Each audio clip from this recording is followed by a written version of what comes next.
Бақытсыздық та табиғи апат секілді. Қайдағы қамсыз сәтіңде сап ете қалады. Жасы 40-тың екеуінен асқанда Ақаш ойда жоқта сұмдыққа ұшырады.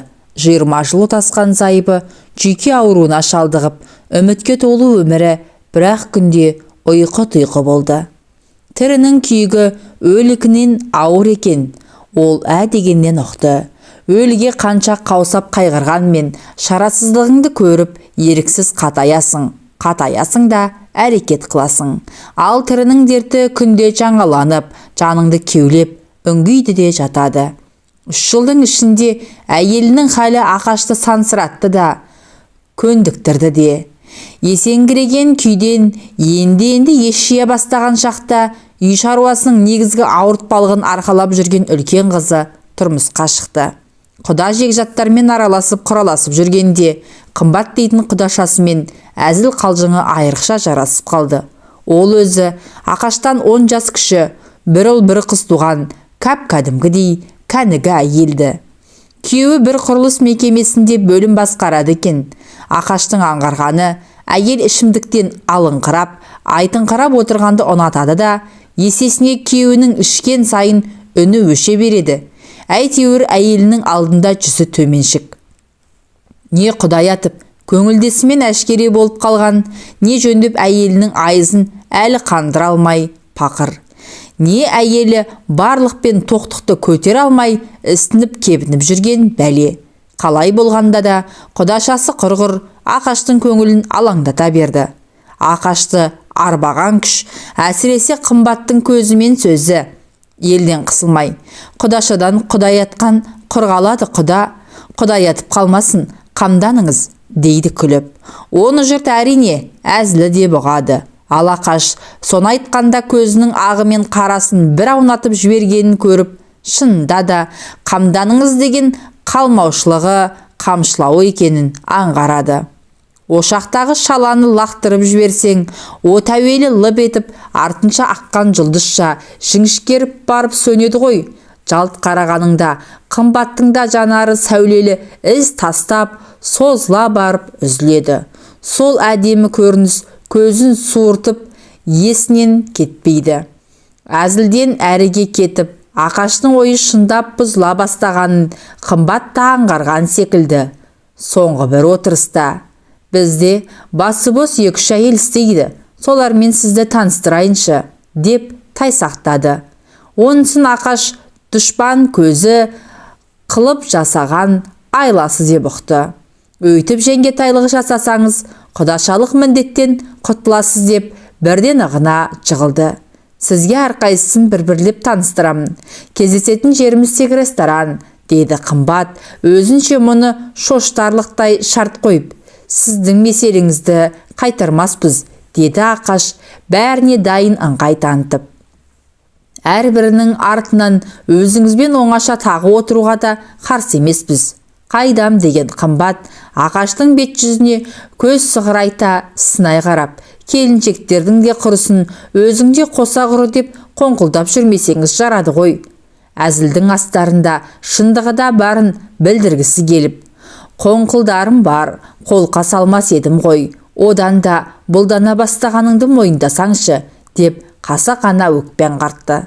Сол сөзі нысанаға дөп тиген секілді Қымбат тегі әзіл де айтпай, дәл алдағы дүйсенбіде Гүлшара деген келіншекті кешкі 6-да Алатау ресторанына алып келуге ант ішіп уәде берді. Гүлшара Қымбаттан да жас болып шықты. Қымбаттың айтуына қарағанда күйеуімен ажырасқанына 4-5 айдан асыпты. Әйелім осындай болса екен дейтіндей-ақ әп-әдемі. Есі дұрыс еркек айырылатындай адам емес. Билей жүріп Ақаш суыртпақтап сыр тартты. «Күйеуіңіз сірә сізді қызғанған болар». «Қызғанды, әлі де қызғанады. Демек, сүйетін болды ғой. Солай шығар».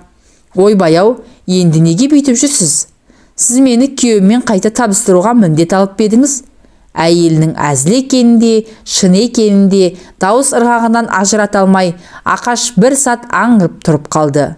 Солақ екен, сұрақты Гүлшара өзі жаудыртты. «Кешіріңіз, асық айтыңызшы. Сіз үйленетін әйел таңдап жүрсіз бе, әлде ермек қылатын біреу іздеп жүрсіз бе?» Қымбат айтқан шығар. Менің әйелім 3 жыл болды, ауру. Үлкені күйеуге тиген соң, қазір үйде 2 қызымның қолына қарап қалдым. Шешелері көз алдында отырғанда, оларды ренжітіп, қалай үйленем? Түсінікті. Әңгіменің ашығы жақты. Айтыңызшы, әйелің үстінде сізді қажет қылады ма? Жоқ. Оған менің көз алдымда жүргенім де жетеді. Ауру ұстағанда ыдыс аяқты шағып, үсті басын жұлып, әлек салмай ма?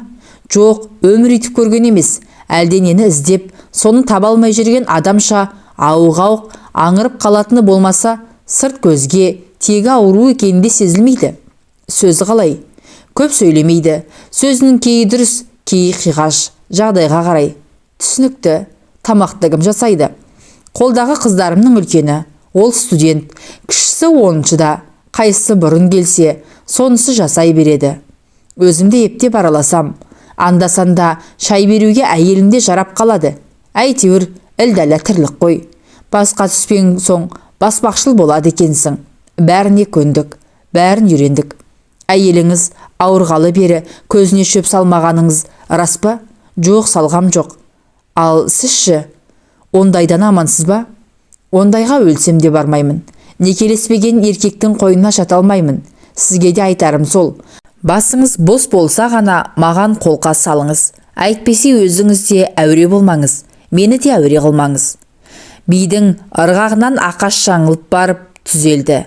Келіншек білінер-білінбес күлім еткендей болды. Әйелді батыл бауырына тартып, құлақ түбінен иіскеп тұрып. Мен сіздің ашықтығыңызға қатты ризамын, деді сыбырлап. Титтейде өкпем жоқ. Сізде сөкпеңіз. Мұндайда ренжіспей түсінудің өзі үлкен олжа. Келесі биге Ақашты қымбат өзі шақырды. Сөзді де өзі бастады. Не дейді? Алмайтын адам аулақ жүрсін дейді. Бір көргеннен сыр бермейін дегені шығар. Жоқ, олай емес. Әлі жас қой, күйеуге тием деген үміті бар көрінеді. Ондай үміті болса, сізді әуре қылма демей ме маған? Үйленбейді, әйелі ауру деп ашып-ақ айтқанмын. Екі ортада алдап, арағыңызды ішкендей, мағанда ұят болды ғой. Еш ұяты жоқ. Оған қысылмаңыз. Бүйтіп көңіл көтергеннің өзі не тұрады? Дегенмен жас келіншектің құшағына кірмеу деп дайындалып, үміттеніп қалдыңыз ғой. Әрине, үмітсіз шайтан емес пе? Десіңіз қайтпасын. Тағы бір келіншекті көрсетсем, ол бұдан дәлде қайда демі. Мен әдемілікті өзімше түсінетін адаммын. Жанның, мінездің әдемілігінсіз еш әйел әдем болмайды. Кім біледі, солай болса солай шығар. Бірақ менің ойымша қалай дегенмен де әлемнің аты әдеміден тұрады. Маған мысалы, сіздің әдемілігіңіз ұнайды. Ой-бой, сіз онда адам танымайды екенсіз Құдеке. Біз деген батпаққа белшеден батып, ақ жер қалмаған адамбыз. Сонда қалай? Күйеуіңізден басқа менде күнәға көп батып жүрсіз бе? Жоға, 10 жыл әйел болғанымды айтам. Қызық екен, әйел болу батпаққа бату ма? 10 жыл қатын болған әйел сіз үшін енді қалайша таптаза адам болады? Өйтіп өлчесек, нағыз былғаншыққа батқан біз боламыз да. Еркектің жөні басқа. Ақыр әйел батпаққа батып жүреді екен, сізде менімен бірге батып-батып алсаңызшы. Ол үшін ұзақ ойлану керек. Олай дегені әрине келіскені. Тақымдап, дәл қазір кесікті уәде алып қалған дұрыс па, жоқ кейінге қалтырып асықпағаны ақыл ма? Ақаш осы жағдайда дағдарды. Ойлап, шешімін таба қоятын жұмбақ емес қой. Жүректің соғысына қарап-ақ қабақ танытпайсыз ба? Бір алдаған жүрек тағы алдаудан қатты қорқады. Жұмбақтамаңызшы, сізге кім алдап жүргені және кім сізді алдап жүр? 10 жыл өмірім алданышпен өтіп келеді. Қойыңызшы, Гүлшараның қасына барайықшы. Екеуі дастарханға бейбітпей оралды. Қымбатта бір сыр барын, сол сырды айтқызса қақпанға түсейін деп тұрған әйел екенін Ақаш ішкі түйсікпен аңғарды. Енді ол Гүлшараға жалпақтамай, ресторанның алдында қымбаттың көңілін аулай сөйлеп отырды. Рестораннан шыққан соң жаяу барайық, тазауа жұтайық деп, қымбат Ақашқа такси ұстатпады. Алматының маужыр, жылы күзі жаяу қыдырысқа қолайлақ. Оның үстіне екі келіншектің үйі де онша қашық болмай шықты. Масаң әйелдерді қолтықтап жүру Ақашқа ауыр тиді. Денелерін салқынға тосып, Екеуі де сырт киімдерін түймелемеді. Үстілеріне жаққан, шаққан жұпар иістері басын айналдырады. Гүлшараға еңкейе сөйлеген сайын, екінші жағында келе жатқан қымбаттың ашық-шашық омырауы егінің астынан ағараңдап, әйелдің ашық тәнін 3 жыл аймаламаған еркекті есінен тантыра жаздайды. Даланың ауасының әсер етті ме, сыртқа шыққан соң Гүлшара көтеріңкілеу мінез байқатты. Үйіне жеткізер кезде Ақашты қолынан сүйреп күтпеген қылық көрсетті. «Жүріңіз, бас сұғып қана шығыңыз», деді өтініп. «Есіктің алдынан кеткендеріңіз ұят шығар». Шынында да ұят сияқты көрініп, Ақаш қысыла қымтырыла үйіне кірді. Кірген соң босағада аяғын шешті. Қонақжайлық көрсетіп, Гүлшара сырт киімін ілді. 2 бөлмелі үйдің залына отырғызып, дереу өзі ас үйге қарай жүгірді. Қуыс үйден құр шықпа деген, дыз еткізіп шай қойып жіберейін деп қояды. Қымбаттың халі аяғын шешіп диванға жақындауға әзер жетті. Жантая бере құлап, сол күйік тұяқ серіппей шалқасынан сұлқ жата кетті. Оны көріп, Ақаштың жеңіл масаңдығы қолма-қол тарап үлгерді. Ыңғайсыз жағдайдан ұятқа қалмай құтылуды ойлады. Гүлшарадан рұқсат сұрамаққа тұра бергенде сол еді. Оның өзі асығып, есіктен сөйлей кірді. «Қазір қасқағымда дайын болады, қомпаңдамаңыз». Қорыққан адамша бағынып, Ақаш қайта отыра қалды. Үстелдің үстіне дастархан жайып, асадалдан ыдыс әкеліп қойып, Гүлшара шай әзірлігіне кірісті. Ту сыртынан ішіп жеп, Ақаш оны өне бойына әлдене іздегендей тінте қарады. Тік сөйлеп, тіке кеткені болмаса, жаман да әйел емес сияқты. Майысқақ мүсіні миына ыстық толқын шарпытып, құмарлық отын қау-қау үрлейді. Ашық омырауы шырын толтырған торсықтай томпиып, диванды деммен тербетіп қымбат жатыр. Сымбатымен сиқырлап, тұла бойын толған тәттілік дегендей тоқмейіл басып Гүлшара жүр. Ашқарақ нәпсі дәмеленіп, екеуіне алма кезек жұтынады. 10 жыл өмірім алданышпен өтіп келеді дегеніне қарағанда, қымбат күйеуіне риза емес әйел. Сондықтан онымен тіл табысу бәлкім оңайлау. Тағы оның бір жола менікі бол дейтін үзілді кесілді талабы да жоқ. Басы бос, өз еркі өзінде дегенмен Гүлшарамен тіл табыса қою қиындау. Айтарын ол бірден ашық айтты. Қайта оралып, қадірін кетірудің керегіне. Әлде қайта оралып, тағы өтінсе екен деген қылығым екен. Сәл ішілген ауызы ашық коньякпен бір шампанды үстелге қойды да Гүлшара қымбатты жұлқылап оятты. Кетеуі бір кеткен соң түзелуі қиын екен. Қымбат бір рөмкеден кейін-ақ тілі күрмеліп сала берді. Осыдан-ақ қона сал, мына түріңмен қайда барасың деп Гүлшара тоқтатпақ болып еді, оған көнбеді. Құда қона жатсын, мен үйіме барайын деп есікті тәлтіректей беттеп ашты. Құданың қонатын ойы болғанмен қонуға шарты келмей тұр. Соны айтты да, Гүлшара солай емес пе дегендей Ақашқа қарап иегін қақты. Гүлшараға өзінің ұнамағанын Ақаш сол жерде анық түсінді. Сірә оның басың бос емес деген емеуірінде әншейін сылтау, ұнатпағанын бір кемелеген әдіс. Намысқа да ұқсайтын, ашуға да жақындайтын бұрқақ сезім кенет басына шапты да лып басыла қалды. Кімді ұнату-ұнатпау әйелдің өз қақысы екені есіне түсті. Қымбаттағы такси шақыртпады. Сыртқа шыққан соң көшеден ұстамақшы болды да, таза ауада бой сергітіп жаяу жүргісі келді. Ақашқа аяқ асты ой түсті. Өзі сияқты басыбайлы бола алмайтын адамға қымбат секілді басы бос әйел лайық. Сол ойдың ырқымен қасында келе жатқан әйелді қапсырақ құшақтап алды. Қарсылық байқалмады. Мастықпен аңғармады ма, әлде өзі соны қалады ма, ол жағы белгісіз. Шын ренжісе мастыққа сүйей саларым деген оймен әйелді Ақаш бауырына икемдей тартып тоқтай қалды. Әлден шығарған адамша денесін қымбат сұқ тастап кеудесіне басын сүйеді. Қозғалмайды. Неге тоқтадың деп сұрамайды. Тұрған қалпы ұйықтап кеткен секілді. Еңкейіп әйелдің бетіне қарамақ еді, коньяктың иісін әтірдің жұпары жеңіп кетті. Сүйгелі еңкейді деп қалды ма, қымбат бетін иегіне тақап шалқая берді. Көшенің көмескі жарығы жұмулы көзін дірілдей тілінген ернін анық байқатты. Тым өрескел болмайын деп Ақаш әуелі бетінен тақады. Қымбат көзін ашып тартына берді де ерінге ерін тура кеп сүйкенген сәт көзін жұмып сәл ыңырси күрсінді.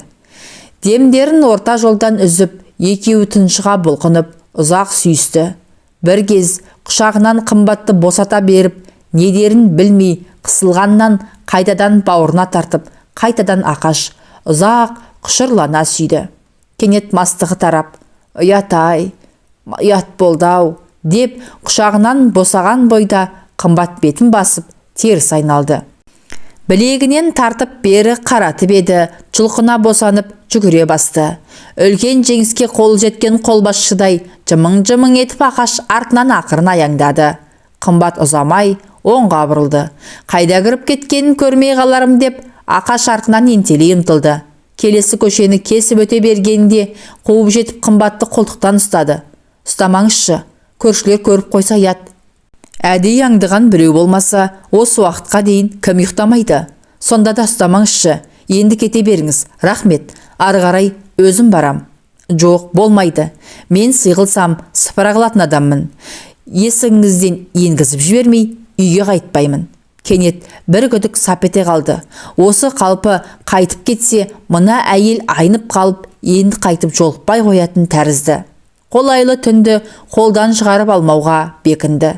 Шынымды айтсам, жаңа ғана бастан кешкен бақытымның не өң екенін, не түс екенін әлі ажырата алмай тұрмын. Сіз соны бақыт деп санайсыз ба? Ендіше, сүйісіп құшақтайтын, сүйіп аймалатын әйелі жоқ еркекті бақытсыз дейтініміз рас па?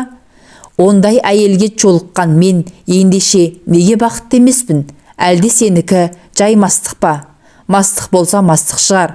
Өзім де білмеймін. Сіз еркексіз, сізге жарасады. Менікі не? Құрысын, ұмытыңызшы. Арамызда ештеңе болған жоқ деп есептеңізші. Мен үйтіп өзімді өзім алдамаймын. Болған нәрсені болмады дегеннің не өзгеретінін айтыңызшы. Өзгермесе құрысыншы, қойыңызшы. Менің күйеуім бар, сіздің әйеліңіз бар. Ұят емес пе? Ұят екені ұят әрине, бірақ бір-бірімізді ұнатып қалғанымыз өтірік пе? Жаңа сонда бір-бірімізді жек көргеннен сүйістік пе? Есіме салмаңызшы, сау болыңыз. Қымбат, тоқташы. 5 қабатты үйдің бұрышын айнала берген әйелді қолынан тартты. Қымбат, бүгінгі түнді ұмыт дегенше мені одан да өлтіріп кет. Егер осының бәрін мастыққа, тағы бір әлде қандай өкінішті сезімге жатқызсаң, онда сен мені ақымаққа санағаның. Олай ойласаң ашып айт. Ыққа тығылған ел құсап бүрісіп, әйел аяқ асты мүләйім болып қалды. Ендігі сөздің артық боларын Ақаш дер кезінде сезді. Баяу, зорлық деуге жатпайтындай әлсіз тартыспен Қымбатты өзіне жақындатты. Қайда икемделіп бара жатқан әйел бұл жолы бас ашық аңғарды. Ұялыстан көзін жұмып, алақанымен итергенсіп Ақашты бетінен сипады. Құда мен құдаша осы жолы ұзақ сүйісті. Ертесі Ақаш түске таман телефон соқты. Аман есендігін тәлпіштей сұраған соң ғана ептеп әзіл тастады. Түнде кеш оралғаныңыз үшін таяқ жемедіңіз бе? Ол кісі үйде болса, бізге кешігетіндей, кешегідей қыдыру қайда? 2 баласын алып ауылға кеткен, бүгін ертең келіп қалатын шығар. Өкініштен Ақаш ұзақ үндей алмай қалды. Қап Құдай-ай, қалай ашық ауыз еді. Бәсе, үйде күйеу күтіп отырған әйел үйтіп мұнымен ресторанға бара ма? Тух, есігіне дейін ертіп барса, кеудесінен итеріп үйінен шығармас еді ғой. Ол кісі келіп қалғанша ойнап күліп алайық, бүгін өзіміз оңаша барайықшы. Ойынның азы жақсы, бастың тазы жақсы, әрге бармай-ақ тұрғанда қояйық та. Соны асықпай отырып ақылдасайықшы. Кеше көп ойымды айта алмадым. Сұрайын деген көп сырым бар. Сізді ел таниды. Мен ғой көптің бірімін. Зияным теме деп қорқам. Мен сенен айырылып қалам ба деп қорқам. Кешегі жерде, кешегі уақытта жолығайықшы. Бір үстелдің басында әңгімелесіп отыруға қақымыз жоқ беді. Апырмай, ұят болды-ау, қинадыңыз-ау. Жарайды, айтқаныңызға тағы да бір рет көнейін. Көнейін дегенін Ақаш кең мағынада ұқты. Аздап күдігі болғанмен, Құдай бұйыртса құдашам бүгін біржолата берілер деп күтті. Тәтті үміттің жетегінде қымбаттың бұл қылығына жеңіл-желпі болжау да жасады. Әй, бұл әйел менен бұрын да бір-екеудің бауырынан өткен болар. Солай ойларын сезгендей, кешкісін қымбат та сөзін бір жерден осы ыңғайда бастады. Сіз мені бір бұзылған әйел екен деп ойлаған шығарсыз. Бұзылған екенім бұзылған ғой. Бірақ сізден бұрын бүйтіп, бөтен еркекпен ресторанға келген емеспін, деді үстел басында отырар-отырмастан. Осы ісімнен өзім сұмдық қорқам. Бірақ неге екенін сіздің сөзіңізді жерге тастай алмадым. Сіз бәрібір оған сенбейсіз ғой. Ақталғандай осының бәрін неге айтып отырғанымды өзімде білмеймін. Қолын шымши уқалап, көзі шыпылықтап, орнынан ұшып түрегелді. Бұдан да көшеде жүріп әңгімелесейікші. Жарайды енді, отыршы, ел көріп тұр, ұят болар. Қиюы қаша жаздаған отырыс 2-3 рөмкеден кейін қайнап жүре берді. Әуелде ішке түскенін іштей қалап отырған Ақаш біраздан кейін мас болып қап, ұят болама деп қорықты. Манағы ұялшақ әйелден бірте-бірте жұрнақта қалмай барады. Биге шығар-шықпастан-ақ қазір мұны мойнынан құшақтап алды. Обалы не керек, әйтеуір әдемі билейді. Ақаш әдейі сүйкене билеп, мойнынан самайынан сан рет сүйіп, сан рет иіскеді. Білгеніңді істе дегендей бетінен қақпады. Екеуі ресторан жабылар кезге дейін отырды. Үйге бір коньяк ала кетейікші, деді қымбат даяршы есептесіп жатқанда. Бүгін үйіне кіргізетінін содан-ақ ұғып, Ақаш кенет дегбірсіздене бастады. Бұл әйел неге бүйтеді? Әлде күйеуімен ажырасайын деп жүрме? Басымды бір әйелге шатып қоймаса жарар еді, деп үрейленді. Бірақ орнынан көтеріле берген келіншектің келбетіне қарап, құмарлығы ду ете қалды. Тоқ балтыр мен томпиған мықын мұны ымдап шақырып тұрғандай еді. Басын баяу көтеріп, тұла бойын тінткендей өрлеп кеп, жанарын келіншектің кеуде тұсына қадады. Сыздап, иеп, сағына аңсап, көйлегін тырс айырып жібере жаздап тыныстайды. Мұның құмарта қарағанын мақтанышпен байқап, келіншек күлім қаққанда, көзі ұшқын шашқандай әсер қалдырды. Ақаш кәдімгі тоқ сойғандай тіретті. Әйелді өз ырқыма көндірсем ау деп отырып, әйелдің сыйқырына өз арбалды. Қымбаттың көркі қайсы бір әйелдердей бет пішіннің әдемілігінде ғана емес, аққұбадан көңір, қоңыр қайлау жүзінде әзіл мен қулықты қатар жасырған күлім көзі әсіресе жарасады. Алайда сымдай түзу тұлғасы, жазық жонарқасы мен жалпақтау бөксесі әйел танитын еркекті айрықша тамсандырады. Тәннің сұлулығынан, нәпсінің тәттілігінен таңданып қойған табиғат-ай десеңші. Бұрын аяқ баспаған қылмысқа тәуекел ету үшін әйел үйге келген соң тағы 2 рөмке коньяк ішті. 3-ші рөмкені Ақаш ішкізбеді. Есін білмейтін әйелді аймалау құшу қиын болатын шығар, деді әзілдеп. Мен есімді кешелі беріп білмеймін. Онда есіміз барда барар жерімізді табайық. Ақаш еңкейе құшақтап, әйелді орнынан көтермелей тұрғызды. Құшағын жазбаған қалпы жатын бөлмеге қарай итермелеп икемдеді. Табалдырықтан ары бері 1-2 адым жерде екен төсегі. Екеуі де ұмар-жұмар құлады.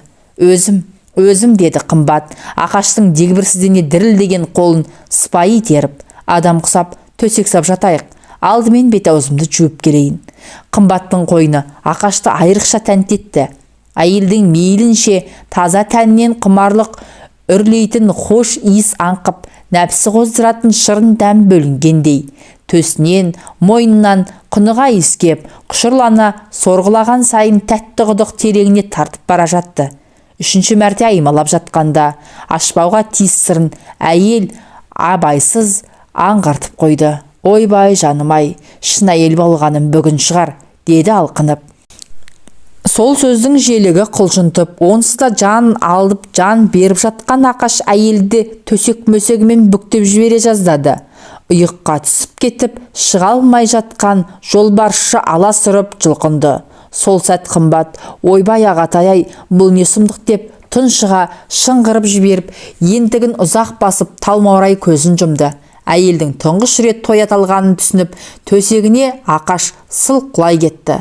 Шын сырын енді өз айтатын іштей сезіп, Ақаш қымбатты әдейі асықтырмады. Бірақ 10 жыл күйеуін құшып, одан 2 бала тапса да, бүгінге дейін айызы қанып, бойы ағытпай келгеніне қатты қайран қалды. Ой жорамалының осыншама дәл келгеніне Ақаштың өзі де таң. Тегі көріп келше дәл басыпты. Қымбат расында күйеуімен ажырасқалы жүр екен. Құда шақырса таныстырығы мен туыстығына күні бұрын сыр білдірмеу үшін ғана екеуі қатар отырыпты. Әйтпесе сол қонақта күйеуінің де болғанын бұл білмепті. Әлі де күдер үзбей кешірер деп келген екен, бірақ үйге бірге қайтпапты. Екеуінің төсекте бас тоғыспағанына тура 4 ай болыпты. Жұмыс істеуіне бөгет болғасын, 2 баласын қымбат әке-шешесіне ауылға апарып тастапты. Мен еркек басыммен 3 жылда еркін шыдап жүрсем, сен 4 айға зорға төзген екенсің ау, деді Ақаш. Өз айтуына қарағанда, күйеуі қымбатты көптен алдап келіпті. Екеуінің арасында бүгінгідей қылықты қанығу 10 жылдың ішінде бірде-бір рет болмапты. Әншейін бір өткінші жауындай тасыр-тұсырмен тына қалады екен.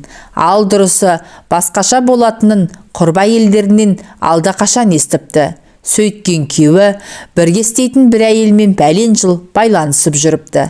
Ақырында әлгі әйелдің күйеуі екеуін ұстап алып мойындатып, қымбатқа да келіп бәрін баяндап, екі үйдің шырқын апай-топай бұзыпты. Қазір қымбаттың ажырасу арызы сотта жатқан көрінеді. Маған енді күйеудің керегі жоқ, 2 бала маман болсын, деп қымбат әңгімесін өзін-өзі жұбатқандай күйде қорытындылады. Маған сіздің өстіп сүйгеніңіз осы жетеді. Маған да жетеді, деді Ақаш әйелдің құлағына еркелей сыбырлап. Сенің құшағың, өзің, сөзің, тәнің мен қылығың бәрі маған жұмақтай. Сен мен үшін жаралған әйел секілдісің. Маған да солай. Мен мұндай бақытты болып көрген емеспін.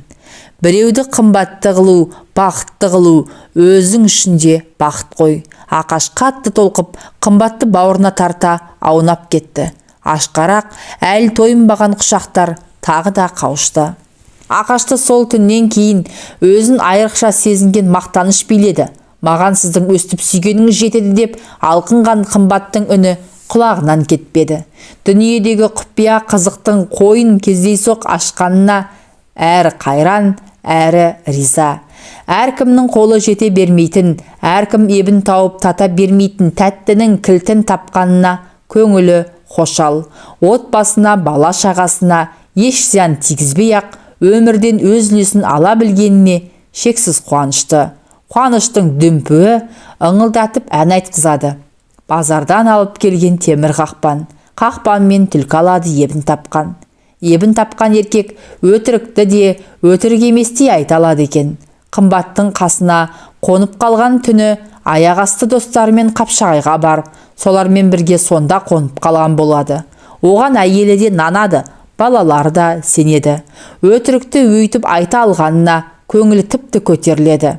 Құдайдың мұншалық епті қылып жаратқанын бұған дейін өзі де білмей келіпті. Әйелі ауырғалы бері сырттың санатында жоқ, үй ішкілік қана мүлік құсап қалған еді. Әлі әжетіне жарайтын адам екенін қымбаттың арқасында кенет дәлелдеді. Өмір дегенің қызығы осы екен ғой, дейді іштей тамсанып. Көзін осының бәріне бірақ түнде ашқан қымбатқа тезірек тағы жолығып, тағы да рахатқа батуды асыға аңсайды. Жүйріктей топтан озған жайраңдайсың, анаңнан айналайын сен тапқан, дейді әннің сөзін оған бағыштап. Бір аптадай қазір кездесудің реті келмей тұр. Ауылдан адам келіп қалды деп жүрді де, бір күні қымбат қонаққа Ақашты телефонмен өзі шақырды. Жұмыстан кейін шай ішіп қайтыңыз, деді сыпайылап. Ерте келсеңіз ерте қайтасыз. Қонбаған соң қонақ бола ма? Бір-біріне бүтіндей тимейтін біз сияқты адамдарға жарым-жартылай қонақ болғанда қанағат шығар. Қондырмасаң келмейім десеңіз, онда өзіңіз біліңіз, деді де телефонды тастай салды. Қисыны жоқ жерде қымбаттың қылт ете қалғаны Ақашты біраз абыржытты. Біздей қадалған суық сезік санасын зырт еткізіп түйреп өтті. Ондай әзілді көтер алмаса, онда не болғаны? Бүтіндей не, жартылай не, үйленбейсің деген өкпесі ме әлде еркелеген сиқыма? Қалай болғанда да Ақаш сабыр сақтағанды оң санады. Жұмыстан кейін шампаны мен шоколадын алып Қымбат тікіне келді. Ұзын ақшаңқан халаты көлденсіп, есікті Қымбат айрықша көкіректеніп ашты. Бүгінгі кездесуге үлкен мән беріп дайындалғанын Ақаш бірден ұқты. Телефонды тастай салғаннан кейін көңілінде қордаланып қалған күдік сезімдері күртеріп қоя берді. Онысы, мен көруге ынтығып тұрсам, сен қайдағын айтасың деген кейгені болды ғой, деп бағалады. Халатбек жүргеннің өзінде асыққан ынтықтығы секілді. Жайраңдап дастархан жасапты. Бауырсақ пісіріп, қазы турапты. Ішімдігін сусынын бәрін дайырлапты. Құдды тойға әзірленгендей. Үстелдің үсті көз шалғаннан ақ Ақаштың көңіліне жел бітті. Осынша күтінгені, қадірлегені ғой. Ақаштың келгеніне Қымбат шат-шадыман қуанды. Қылығымен де, сөзімен де. Бұл да сіздің бір үйіңіз, мен де сіздің бір әйеліңізбін дегендей қылық аңғартты. Ақаш ризашылықтан масайрап, айналайын деп қалуға шақ отырды. Төсектегі Қымбат тіпті таңғалдырды. Мына дүниеде Ақаштың құшағынан да басқа бірдемені көрген, бар ойлаған адам емес секілді. Бір күн бойы аш байлап, жаңа ғана енесіне жіберген құлынша құнығып аймалады. Сүйісіп ыңырсығаны, керіліп көзін жұмып, созылып аузын ашқаны, бойынан жаны шығып бара жатқандай, көзі шатыңқырап ала сұрғаны, судан шығып, қалып тұншығып барып жатқан балықтай жан таласып бұлқынғаны, соның бәрін көріп жатып, құшағыңа басу нағыз жұмақтың жан рахаты. Өртіне киіп, тәніне балқып кетпеу үшін өзін зорлап суытып, ауып бара жатқан ақыл есінен айырылып қалмау үшін сезімін тежеп, әсерін тізгіндеп, Ақаш та әлектенбеді. Аспанның асты мен жердің үстінде Қымбат екеуінен басқа қыбыр еткен ештеңе жоқтай айналаны мүлде ұмытқан. Екеуінен басқаға тас керең, тас мұқау жағдайдан енді айыға берген сәтте құлақ түбінен сот үкімінің оқығандай суық үн естілді. Сіз менен бұрында талай елмен жүргенсіз, алдайсыз. Әлі жұмақтан үлгермеген Ақаш тозақтың лебімен тітіркене селк етті. Ойыныма шыныма, алдайтындай мен саған қашан өйтіп айттым? Маған айтпағансыз, Гүлшараға айтыпсыз. Бәрібір емес пе? Солай болса болсын дейік. Ал алдағанымды қайдан білдің? Білдім. Үнсіз шалқып Қымбат пен Ақаш біраз жатты. Түсінбедім, деді Ақаш. Ақырында түкке түсінбеген жасырмай. Алдайды деп кім айтты? Ешкім, өзім білгім. Ой, білгішім ая. Жамбастай аунап келе жатқан Ақашты Қымбат қолының сыртымен қағып жіберді. Сылқ қайтадан шалқасынан түсті. Әзілі шығар деген үміт әлде барды. Бірақ аймалайын деп төсіне қарай бара жатқан қолы да бұл жол болмай қайта оралды. Саған не болды? Қазір ғана құшақтап жатпадың ба? Ақмақ болғанымды сонда білдім. Талай-талай тәжірибе жинақтағаныңызды таныттыңыз. Әйелдікі әзіл еместігін Ақаш осы жолы аңғартты. Келеке қылғандай көріндім бе деп күліп жіберуден сақтанды. Мен 20 жыл қатынның қойнында жатқан еркек емеспін бе, Қымбат? Ол не дегенің? Мен де бір еркекке 10 жыл қатын болған адаммын. Өзгеге істегенді еркек өз әйеліне істемейді. Қай еркекте қолынан келген алдымен өз әйелінен аямайды. Тәжірибені бөтен біреуден жинайды дегенді өз басым бірінші рет естіп тұрмын. Қызық екенсің. Әлі де қорқақтап Қымбатты құшағына тартты. Ырқына суық бағынып, әйтеуір бұл жолы қолын қақпады. Құшақташы, деді Ақаш, құлағынан сүйе сыбырлап. Мен сені жан тәніммен аймаладым. Сен мені жан тәніммен құшақтасаң, одан басқаның керегі не? Жоқтан өзгеге күдіктенем деп, өз қызығымызды өзіміз азайтып алармыз. Осы азайтқаныңыздың бәрі де аса тәжірибелі адамның сөзі сияқты. Мен сенен үлкенмін, сондықтан тәжірибелі болуым заңды. Сөз еместі, сөз айтқанша аямай ашшы құшағыңды, ашшы. Алысуға ұқсайтын тәтті қауышу төсектің үстін тағы да ойқы-тұйқы етті. Ақаш ел жатпай үйіне оралды. Студент үлкен қызы, кенжесі де ештеңеден күдіктенбеді. Газеттің жұмысында мұндай кешігулер кезекші болған күні бұрында кездесе беретін. Екі үйдің де сыйлы еркегі болу айрықша шабытқа бөлеп, Ақашты ырықсыз ыңылдатты. Базардан алып келген темір қақпанмен түлкі алады ебін тапқан. Ебін тапқан екі асайды дегенді бабаларымыз осындайда өз бастарынан кешкен соң айтқан болар деп ойлады. Ертесі редакторы Ақашты жазылым науқанына байланысты іссапармен Ақтөбеге жіберді. 6 күн жүріп аман есен оралды. Әуежайдан тура қымбаттікіне тартты. Аптыға асыға қоңырау шалды. Әлдекімнің көз айнадан қағылғанын есіктің арты көлеңкеден байқалды. Есік тез ашылып, қымбат ытып сыртқа шықты. Бетінен үрей шалыс бірдеме қылаң еткендей болды. Бассалуға ұмтыла берген Ақаштың кеудесі әйелдің алақанына тірелді. Күйеуім келіп қалды. Қайдағы күйеу? Татуласам деп әке-шешесін ертіп келіпті. Өзім хабарласам. Соны айтты да зып беріп қайтадан үйге кірді. Ақаш қолқа жүрегі суырылып бара жатқандай сезінді. Қорланғаннан көзінен жас шығып кете жаздады. Енді сені көрмеспін деді, ызалана қалт бұрылып. Өзім хабарласам деген, өзім хабарласқанша сен әуре болмай-ақ қой дегені ғой. Тағы да такси ұстап үйіне келді. Үлкен қызы ешік асқан бойда қуанғаннан ой папа деп құшақтай алды. Ақаштың жүрегі елжіреп, мейірлі сезіммен көзі жасаурап кетті. Буылдыр дыбыстарды естіп, кенже қызы да бөлмеден шықты. Сен жоқ болсаң, бүкіл үй бос қалғандай болады екен папа, деді. Ол да келе салып құшақтап. Шынайы бақыт, нағыз қуаныш дегеннің осы екенін Ақаш бүкіл болмысымен балқи түсінді. Өзінің ұрлық тірлігінен іштей тітіркеніп, өзіне де өзі ренжігендей күйде киімін іліп, күйбеңдеп, босағада бөгеліп қалды. Аяқ киімін шешіп, төрге аттай бергенде алдында тұрған әйелін байқады. Менімен қалай амандасар екенсің дегендей сынай қарап тұрған секілді. Қалайсың деп Ақаш оған да құшағын ашты. Сағындың ба? Сағынбағанда, деді әйелі, баяғысынша назды байсалдықпен. Сен мені шын сағынасың ғой, шын сағынасың, білем. Үйге өзіммен бірге мейрам әкелгенін көріп, Ақаш төбесі көкке жеткендей қуанды. Өзін-өзі іштей сөкті. Кімнің кім екенін ажырата алмағаны ма? Қымбат мұны ешқашан бұлай күтпейді, бүйтіп сағынбайды. Оған керегі тек әншейін еркектігі. Әке үйдің иесі болудың соншалықты рахат екенін бұрын Ақаш бүгінгідей бақыттылықпен әй сезінбеген шығар. Мұрнынан мейірлене иіскеп, әйелін ернінен сүйді. Аурудың ешбір белгісі байқалмады. Баяғысынша мейірлене қараған баяғы әйелі. Беті бері қарап келе жатқан сияқтанды. Кісі жары кісіге жар болмайды. Балапандай бауырыңа басқан мен деген қазақ қандай кемеңгер. Бүгін әйеліммен бірге жатайын деп ойлады Ақаш. Бәлкім жазылуына себебі тиер. Әйелі де солай ойлап, соған дайындалған секілді. Жатар кезде қайда жатасың, деді сап-сау кісіше күлімдей сұрап. Бетіне қан жүгіріп, ажарланып қалғандай көрінді. Қасыңа?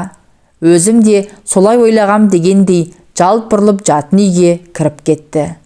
Бәлиғатқа алғаш бататын кісіше жүрексініп, іштей сәтті болса екен деп сыйынып, Ақаш асықпай шешінді. Сол сәт қас қылғандай көз алдында қымбаттың торсиған төсі, тоғжымыр бөксесі елестеді. Сауығып кетсе, менің әйелімнің сымбаты да ешкімнен сорлы емес деп ойлады. Өзін-өзі жұбатқандай. Сып етіп көрпенің астына кірді. 3 жыл бірін-бірі тосырқап қалған екі дене үрке дірілдеп, үйкеле жақындасты. Ақаш қырын жатып, әйелінің құшағына өзі тартылды. Сол қолын мойнының астына салып, оң қолымен арқасын сипай баурай қысты. Қу сүйегі қалған екен байғұстың. Тек тер астынан жауырыны мен жамбас сүйегі алақанына қатқыл тиді. Төс тартылып, қаңқаға ұқсап, ырсиған қабырғасы білегіне батты. Мейір мен құмарлықтан бұрын Ақашты аяныш биледі. Бұрын серіппелі мамықша алдымен омырауына үйкелетін екі анарының әлі орнында бар екенде зорға білінеді. Құмар сезімді қоздырмақ оймен әйелінің омырауын төсін аймалай сипап, ақырын кіндікке қарай ылдилады. Ырқына көре шалқайып келді әйелі дайындықпен. Ақаш шынтағын тіреп еппеттей икемдеді.